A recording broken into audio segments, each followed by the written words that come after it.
Her mammogram was clear. 3 weeks later, she had cancer. 6 weeks after surgery, she ran a marathon and then she took her shirt off and never put it back on. Today, I'm chatting to a woman who did exactly that. Louise Butcher is an athlete and advocate and the author of Going Topless, and who is literally stripping away the stigma surrounding breast cancer and society's norms. For 3 years, she's publicly promoted body positivity by running marathons and participating in Hydrox events topless across the UK. By owning her scars and her flat closure surgery, she is pushing the boundaries of what it means to be authentic and challenging the world to look at the emotional and physical reality of the cancer journey with fresh eyes. Louise, you bloody legend, welcome to the show. I'm Thanks so so stoked you're much, here. Jennifer. I love this. Oh, you are amazing. I love this. Yeah, well, thank you for being on. I want to jump straight in. Is that cool? Yeah. All Yeah. right. So you've been running marathons now, topless for 3 years, and half marathons and all the other runs that you do, which, by the way, you do in some bloody cold weather sometimes in the UK. I think she must be freezing her tits off. And then they go, oh no, they're already off. It's okay. What was, sorry, Oh, I am that's such an lovely. Aussie. What was the internal shift? What moved in you that made you go from a private recovery to such a bold display of authenticity?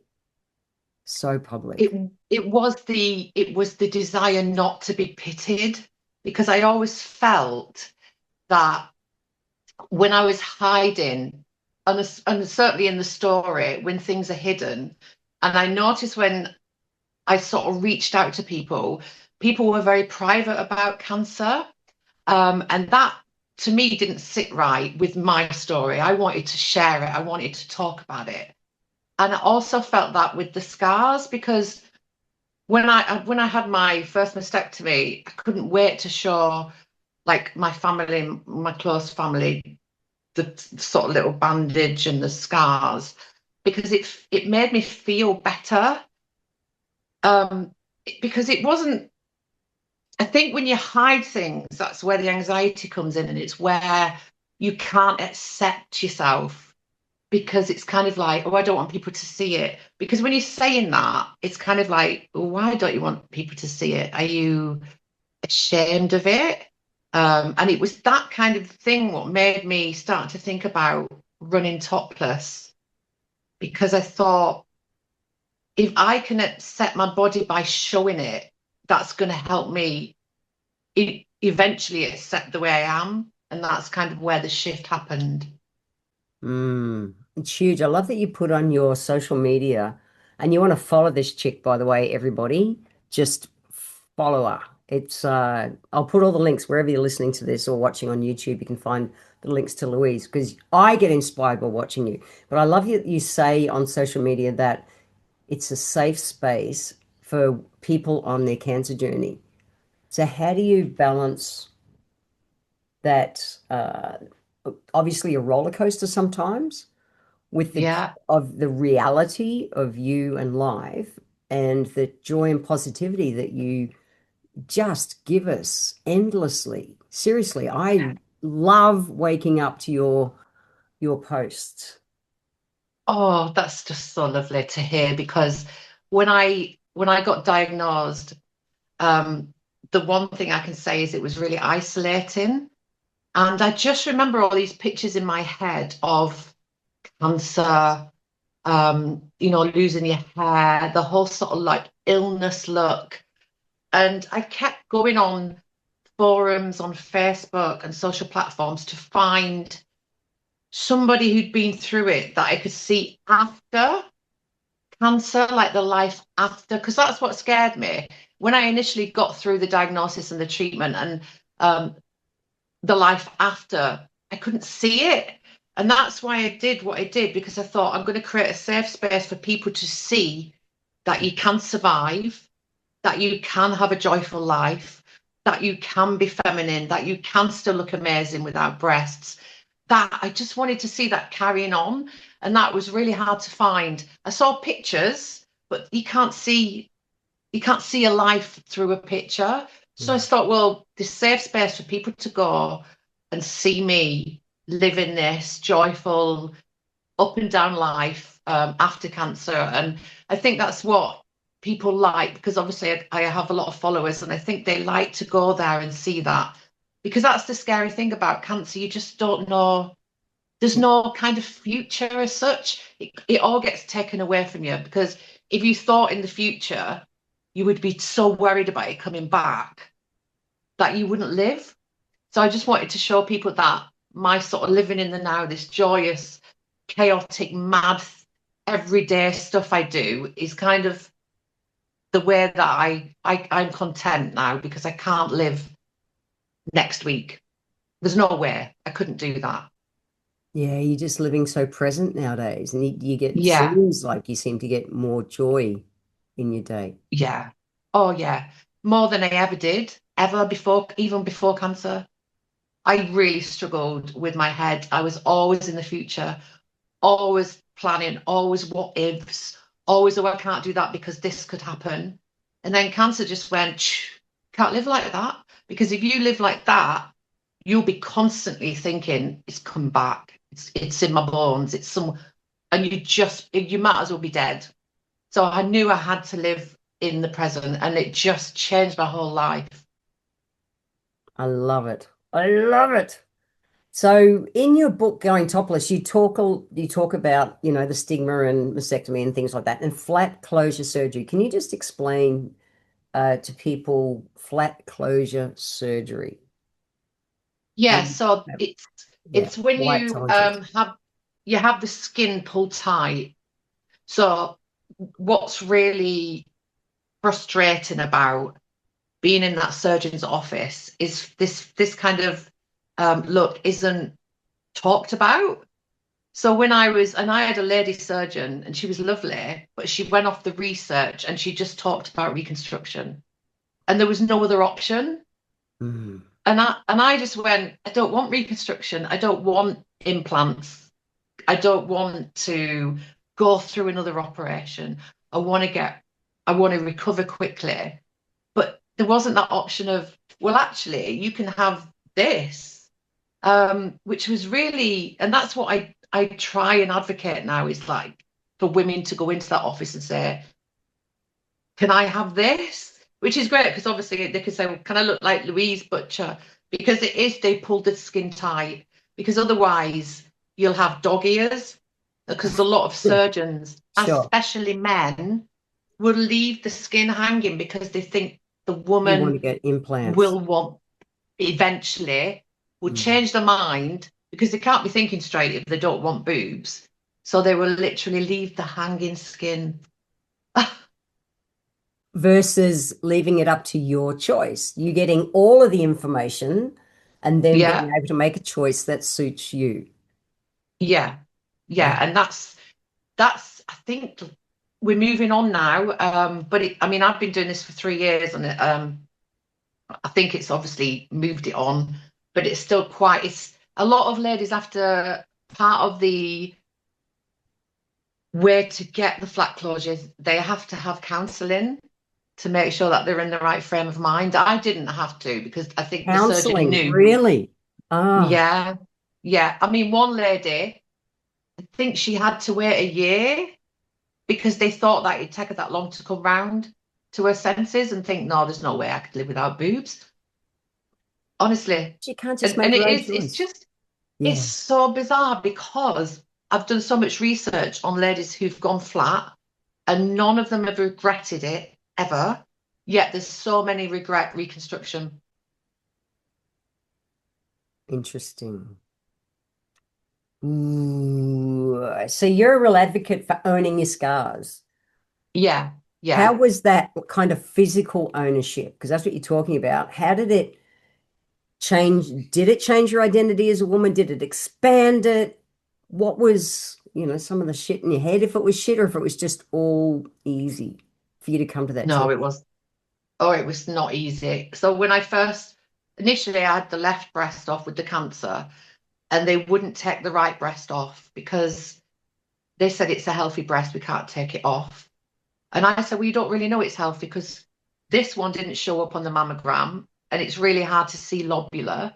And also, why do you think one's better than none? Because that one breast, I couldn't look at it. In the shower after surgery, I could look at the scar so easily, but I couldn't look at the other boob because it reminded me what I'd lost.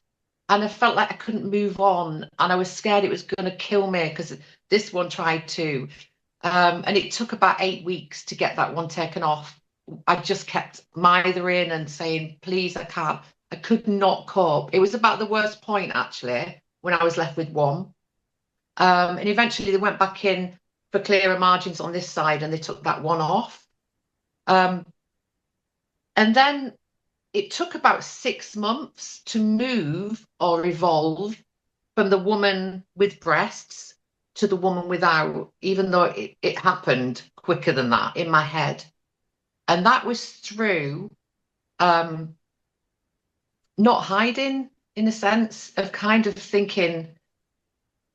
I think cancer taught me because I'd always been very superficial with my body. It was kind of about how it looked. But the running and the marathon and the cancer taught me that my body was an amazing machine that wanted to stay alive. So the scars became part of that sort of mindset of this saved my life. My body is an amazing thing. If you look at the scars and how they've healed, my body did that. And I just thought, oh my God. And I started to realize actually that was where the beauty was, is that your body will keep you alive if it can, no matter what. And that's why I was like, I'm really proud of them. It was kind of like if I'd been in a shark attack and it had sort of tried to kill me and I had a big scar on my leg, I'd show that scar off because I'd be like, I've survived a shark and look, and I'd be showing that off. So I thought, well, that's exactly the same Oh because my the God, cancer you're tried to kill right. me. And I kind of thought, so why are these scars, even because they were the breasts were, so different from something like that? Because I'd be proud of that. And then that's when it kind of started to change when I thought that way. That's a huge point. We show our Yeah. battle scars all the time. "Ah, this and Yeah. that story and that. Yeah, And we yet do. there's so much shame attached to this. That's giant, Yeah. Louise. It's so bizarre, isn't it? Because Yeah. when you take away the element of the breasts, they are literally scars that you fought to survive, and they're there. So yeah, that was what was really interesting. I found that really interesting. And as I've passed on my message, that mindset just passed on to other women, and they kind of like click. That is a giant message. I love it. Wow. Okay. So curious. When you're out there in a marathon or a hydroxy event, or recently I saw you, I was just talking to you before you came online. I love that you just did a holiday to Paris and took photos of you in your gear or lack of gear in front of the Eiffel Tower. Fucking loved that. What's the most common reaction you get from other women on the sidelines of life? So when I'm out and about in the open air doing it, you get stared at, obviously, but that's the point because it's to gain attention of this is what the reality is.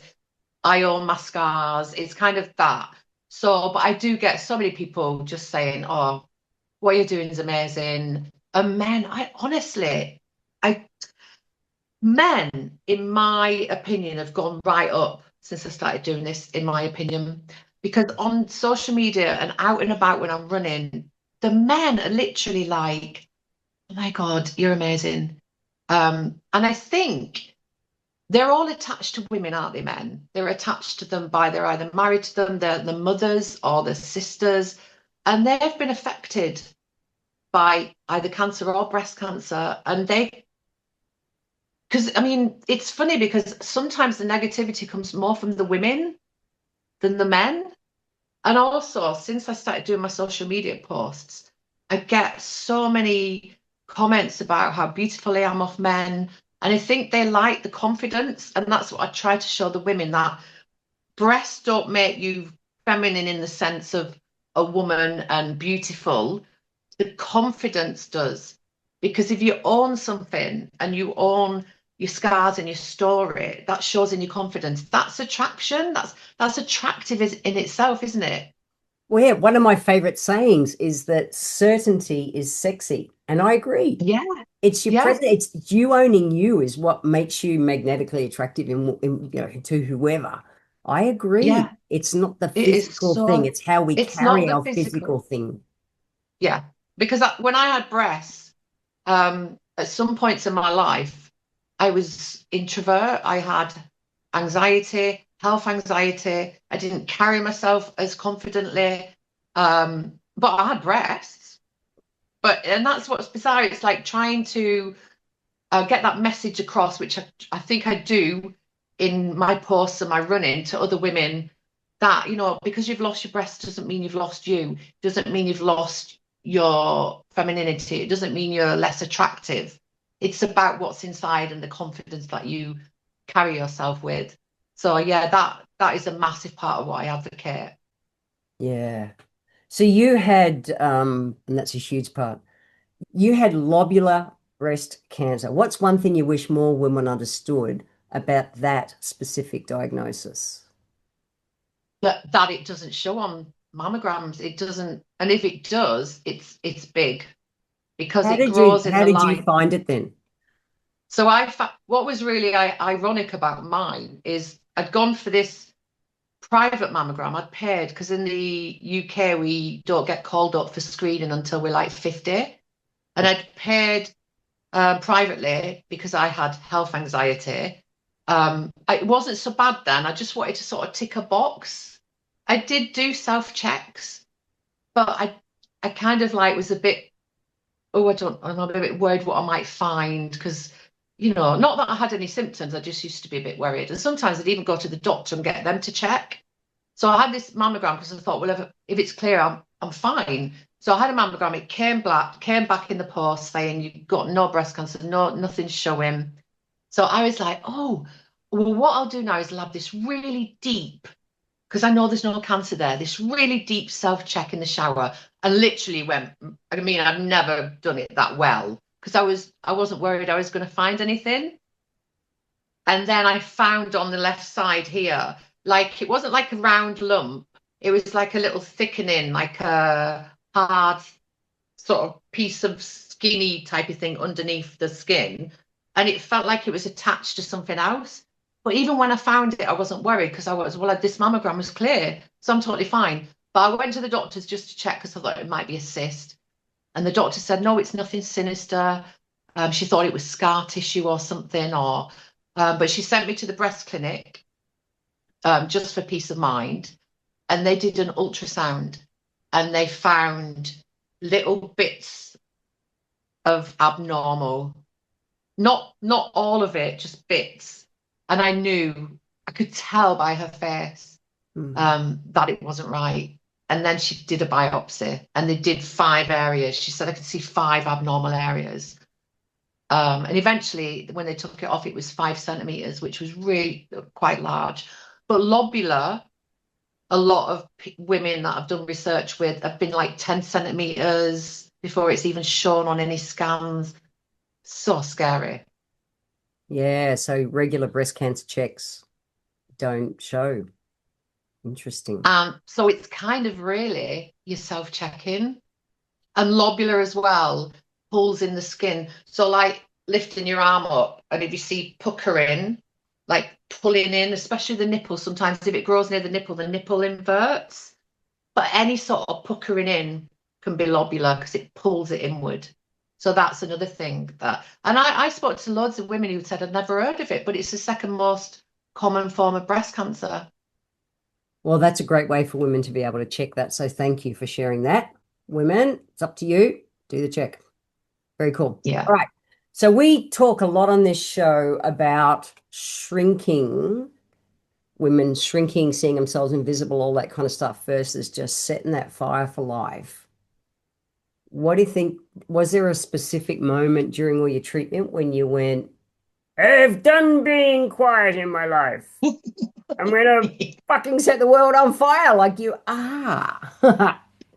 Yeah. Do you know, it's funny because when I hit my 40s, because it's all, I think with women, it's aging, isn't it? It's like, I don't know what it was in my head, but I just thought, God, when I hit my 40s, I've kind of lost my youth and I'm going to be invisible. I don't know where that comes from, but I think it's society, isn't it? And I remember in my 40s, I probably did turn quite invisible because I had young kids.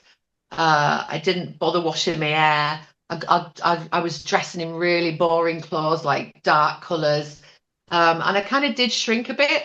And then when I got cancer, I was like, what the hell am I doing? What I think it was because it made me so grateful to be alive because I'd gone through a period where I didn't know how long I had because I didn't know if it had spread. It took quite a while for them to figure it out because it doesn't show very well.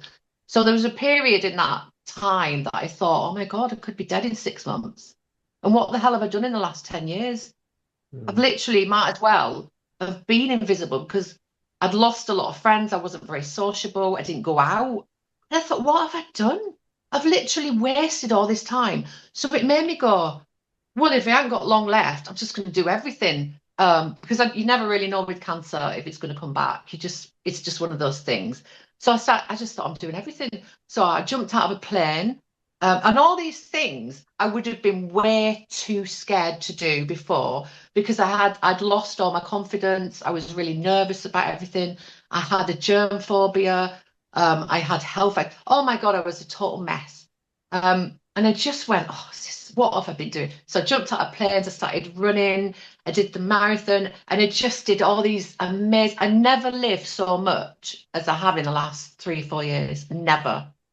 You have such a light spirit nowadays. Like, Oh, there's a gift in everything. I'm sorry you had to go through what you went through, and it appears to have been a fabulous gift. yeah, it definitely was. And that sounds really bizarre, saying that cancer was a gift, but many people say it. Many people say when they get a certain diagnosis, it's the gratitude. I think you go through life and you sort of like go along this, well, it's just like this treadmill, isn't it? And I remember we downsized our house as well. You sort of live in this thing of like you get a job and then you get this smaller house and then you get this middle-sized house and then you get this bigger house and this is success and happiness. Well, a load of rubbish. It's not. And I remember we downsized our house. And at the time it was only 2 bedroom and we've got 2 kids. And my husband's family disowned us because they said I'd gone mad.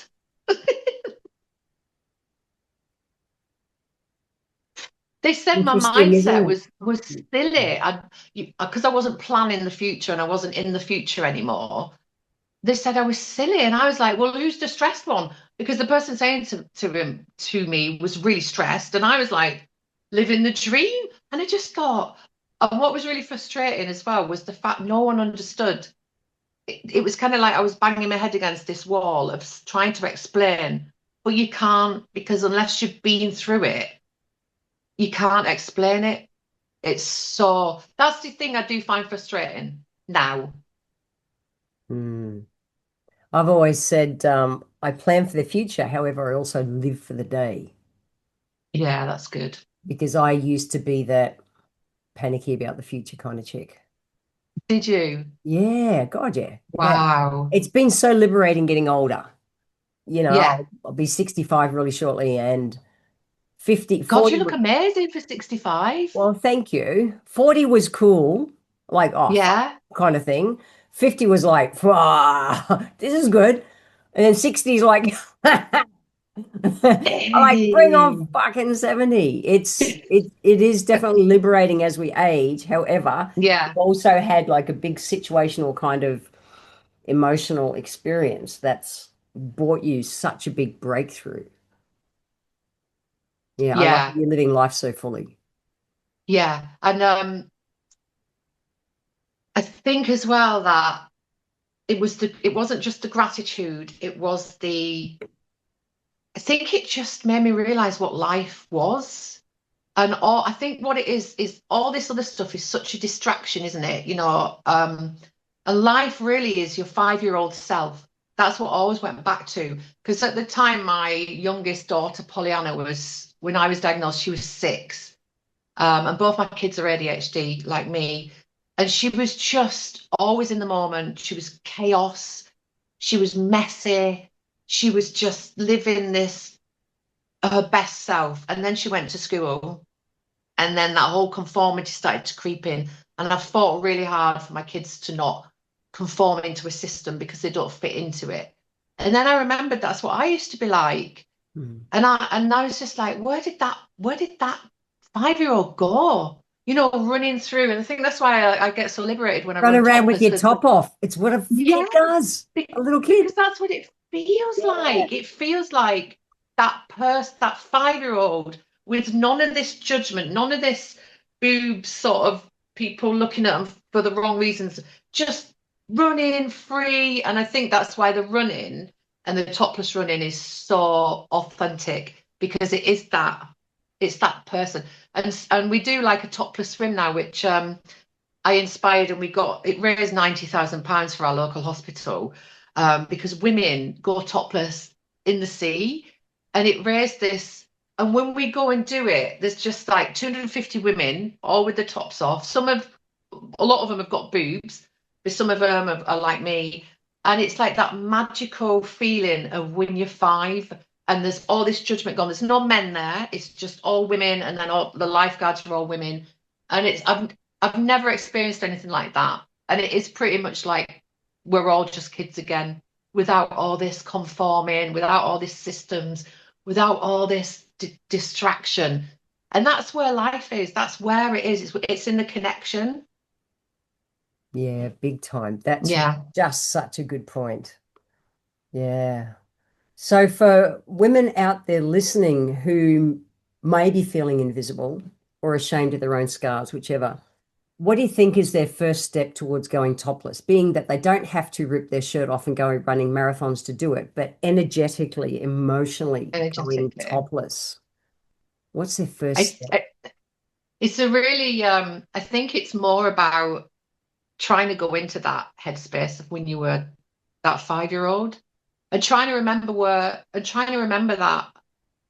that girl, because it's so easy to forget, isn't it? It is. And I think obviously it starts in school. And also the mindset of thinking that your body isn't you. That's another thing that helped me, is it was about the energy in me that was me. And this was just, and it sounded really cliche, but it was just this courage. Because when you get cancer, you realize that your body's going to do what it wants, regardless of what you think, in a sense, and it can just spring these things on you, but it can also heal you. But the energy inside is what is the magic, because that's what connects. And sometimes your body can become your prison, because if you think of it like superficially, it makes you go inward, doesn't it? So it's kind of like, in a way, realizing that your body carries you around, but not letting it keep you in. That's how I can explain how I got into the mindset of how I think now. Hmm. Well, I really encourage everyone to grab a copy of your book, Going Topless, and it's available on Amazon and all those things. So it's easy to get to really dig deeper on that. It is late at night over in the UK, and I know it's your bedtime, so I want to respect your time. Louise, Oh if no, you don't could, worry, I'm fine. no, yeah, but I'm the pain in the ass naturopath who wants everyone to get their sleep. So that's my shit, not yours. If you could get on your soapbox about anything in the world, what would you want to say? There's quite a few things Go for it. that I advocate for, but I mean it's pretty much like the authenticity, really. I think it's just this whole, especially because of my kids with their ADHD, the whole sort of becoming something that you're not. Because I do think that when I had lost myself and became invisible, it was because I was masking who I was, which was this. I mean, not necessarily my scars, but this person who um, connects with people and maybe is a bit too much for people, but I don't really care, and doesn't care about judgment, and goes off and does these things and is fun. I was masking all of that because I think you just get so worried about judgment. And I think that's my thing. It's the judgment that pushes people down, and nobody cares because they're all worried about what people think about them. And to get that into people's heads, it's kind of like quite difficult. But yeah, it's that. It's just people losing who they are, and then needing something like cancer, like me, to bring it back out. It's just so sad in a way, isn't it? That, that it took that for me to be who I am. However, at the same time, imagine you went through your life not stepping back Oh, into who you are. I couldn't imagine it. I might as well have been dead, to be honest. There were that I mean, I had quite a lot of problems with my mental health due to the ADHD symptoms and also health anxiety and things like that. So I mean, at some points in my life, I wasn't living anywhere. I mean, I didn't leave the house. Um, I mean, I couldn't go out because I was scared of germs. I was stopping the kids playing with other kids because I was worried. I mean, I might as well not have been here because that's not living, that's existing. So I can't imagine actually can't imagine life if I hadn't got cancer now, which is really, it's quite powerful statement to say. But that's what I try and say to people who message me about them being diagnosed, and that's what I try and show is there's positives to it. If you can survive it, it is horrendous. I'm not going to make light of it. I mean, it was horrendous. But when I try to see the positives and what it brought me and how it changed my mindset, that's what I try and pass on um, with carrying this journey on because it's going to be constant. You can't just. I remember when someone said to me, "Oh, you've done your topless run now." Actually, it was my husband's family. You've proved your point. You need to stop. And I was like, "There's no stopping. This isn't a fad. It's not something I did and then I'm going to go back to covering up and living normally and being ashamed of my scars again. It's something that I am. It's who I am. I couldn't go and do a run now with a top on. It was funny because I did a half marathon on Sunday and I wanted to get a PB. What's really funny when I run is I get so many people going talking to me and everything that I can't focus on doing a PB. And I wouldn't want not to talk and connect because that's why I do it. But it just worked out that because it was a really competitive run that everyone was about running. So I did it without my top and I still got a PB. But I I wasn't even, I couldn't I even love it. believe that I was even contemplating putting a top on. And it would have felt really weird because I've done 3 years of it now and I've done so many races that it would have felt really odd in all sense, in every way. Well, I see photos of you when you're frocked up going out, and it's almost weird to see you with Yeah. a top on. I'm so used to just seeing you. Yeah.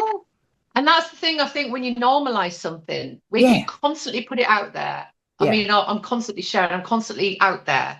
Because if you keep seeing it and you keep seeing it, it becomes normal, if there's yeah. a normal. And everyone goes, I know, I mean, people do say to me, oh my God, you've got clothes and I didn't recognize you. And I'm like, because you've got used to it. I look And if you can get twice. used to it, the battle's won, isn't it? Because it's Yeah. not scary anymore.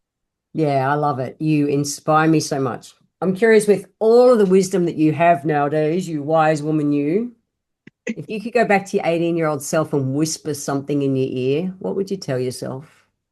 Oh, this is a hard one because I was such a different person at 18 and I was so worried about everything. But I would actually say, because I've been through so many things, not just the cancer, loads of health issues, that I could just say that, look, I think you were put on this earth to just get through a load of shit and then come out the other end smiling. I think I'd just say that because it was never going to be plain sailing for me.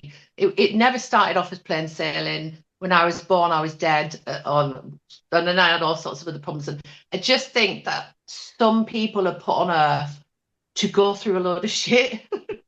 And I don't know. I think it's because if you do go through that and you keep going through it and you keep coming out of it and you're passing on this message that you can get through stuff.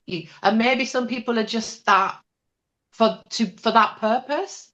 So I think I'd say that I was never going to have an easy ride ever, and I think I'd have been bored. Always so get that. Oh, you are a fabulous soul on this earth. You truly do inspire me. and Oh, thank you, it takes a Jennifer. I'm lot to get so my glad. attention.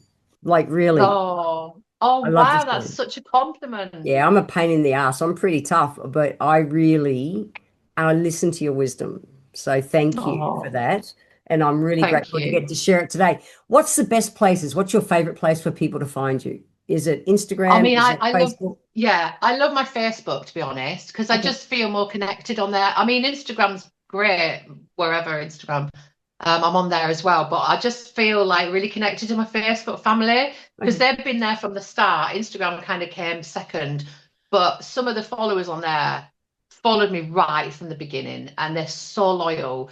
And yeah, and they're so like connected as well. You know, like I mean, you could have loads of followers, can't you? But no one really speaks and no one chats and no one. Nah, But people they every interact on your time page. It's so they're good. so.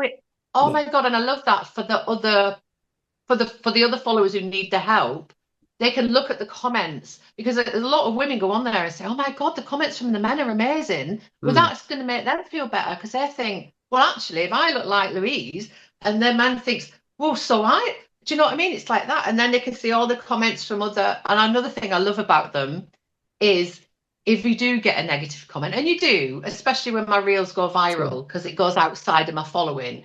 Oh my God, my followers will be straight on them. I never have to say anything. I've never once said anything because I don't need to. It was always about the discussion. It was always about showing the stigma.